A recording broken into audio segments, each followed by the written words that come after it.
تعرفوا العاب القوى دائما ان شاء الله نخمموا باش نروحوا بعدد يعني اكبر عدد ممكن.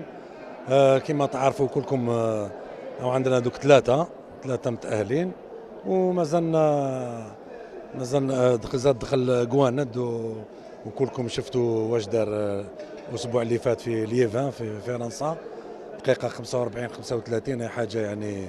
وهذه اللي ان شاء الله هي اللي تأهلوا، يعني راهو متأهل الأولمبياد على كل حال. عندنا لاعبين اخرين اللي انايا نقول لكم يعني نقدروا نروحوا حتى ل 10 12. عندنا خطة تاع 400 متر تتابع اللي ان شاء الله رانا معولين باش يدخلوا في القائمة. لازم يدخلوا من ضمن 14 الاولين في الباهاماس في الشامبيون دي مون تاع لي رولي. ان شاء الله نحاولوا، احنا رانا نحضروا فيهم باش يحضروا تما، وان شاء الله الا دخلوا نروحوا حتى ل 15 واحد ان شاء الله.